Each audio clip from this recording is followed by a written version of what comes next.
Kalian tahu nggak sih kalau konten di sosial media itu bisa membawa kita untuk berburu pahala loh? Kayak peribahasa tuh, sekali mendayung, dua tiga pulau terlampaui. Kok bisa sih? Penasaran kan? Dalam beberapa menit ke depan, aku akan kasih tahu kalian semua nih, gimana sih caranya? Stay tune ya!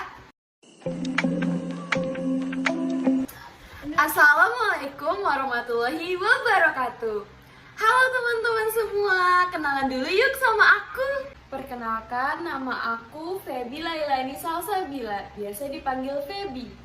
Aku adalah member dari kelas Advanced Output Character Building yang merupakan salah satu program yang diberikan oleh jurusan akuntansi Fakultas Bisnis dan Ekonomika Universitas Islam Indonesia.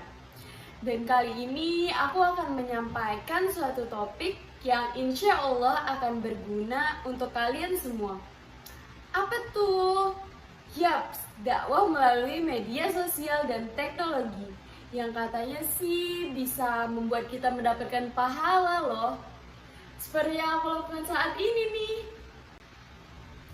Media sosial atau teknologi merupakan suatu hal yang pastinya sudah sangat familiar di kalangan Gen Z seperti kita ini. Bahkan di kehidupan sehari-hari kita sering menggunakan media sosial seperti Facebook, Instagram, Twitter, TikTok, dan YouTube. Platform online ini memungkinkan kita untuk berinteraksi, berbagi konten, dan terhubung dengan orang lain di seluruh dunia dimanapun dan kapanpun. Teknologi dan media sosial ini menyediakan platform untuk mengakses berbagai hiburan dan konten kreatif yang jika digunakan secara bijaksana, maka akan membantu kita memperoleh berbagai ilmu yang mungkin belum pernah kita ketahui sebelumnya. Nah, dakwah secara bahasa artinya memanggil, mengundang, dan himbauan. Selain itu, dakwah juga bisa diartikan sebagai seruan atau ajakan. Dakwah dekat sekali dengan Islam karena terdapat di dalam Al-Quran di mana dakwah berarti mengajak kepada kebaikan. Lalu, apa ya hubungannya media sosial, teknologi, dakwah, dan pahala? Dalam Islam, segala bentuk dakwah yang dilakukan dengan niat ikhlas dan tujuan yang baik itu dapat mendatangkan pahala loh. Hal ini termasuk dakwah melalui media sosial dan teknologi. Sebagai seorang muslim, kita diajak untuk memanfaatkan setiap sarana yang tersedia untuk menyebarkan kebaikan dan memperkenalkan ajaran Islam kepada orang lain.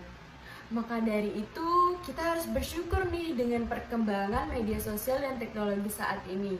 Karena dengan perkembangan yang signifikan, kita jadi bisa untuk membagikan pesan-pesan kebaikan, mengingatkan tentang praktik ibadah dan juga membagikan nasihat dan berbagai pengetahuan agama. Dengan memanfaatkan teknologi ini secara efektif, kita dapat mencapai audiens yang lebih luas dan berkontribusi dalam penyebaran ajaran Islam. Melalui media sosial dan teknologi ini juga, seseorang dapat menyebarkan informasi yang akurat, benar, dan bermanfaat tentang Islam. Dalam hal ini, penting nih untuk kita memastikan bahwa konten yang dibagikan adalah didasarkan pada sumber yang terpercaya dan disampaikan dengan cara yang baik dan jelas. Dengan menyebarkan pengetahuan agama yang benar, seseorang dapat memberikan manfaat kepada orang lain dan dapat membantu mereka memahami ajaran Islam dengan lebih baik lagi. Nah, selain itu, kita juga dapat membangun komunitas virtual yang berkualitas serta dapat mengajak orang untuk berbuat kebaikan loh. Misalnya, kita menciptakan wadah bagi orang-orang untuk saling berbagi pemahaman, pengalaman, dan nasihat agama, khususnya beribadah dalam rangka memperkuat iman. Dalam konteks ini, berinteraksi dengan komunitas muslim yang positif dan saling memberikan nasihat yang baik dapat mendatangkan pahala. Nah, sekarang aku mau kasih tips and trick gimana sih cara untuk berdakwah melalui media sosial. Yang pertama, memahami audiens. Identifikasi audiens itu penting loh untuk kita saat berdakwah. Karena pada saat berdakwah, kita itu harus menentukan kita itu mau berdakwah untuk siapa, misalnya umat muslim, non-muslim, remaja, atau kelompok tertentu lainnya. Nah, memahami audiens ini kita akan membantu kita untuk menyampaikan pesan dan lebih tepat ke sasarannya.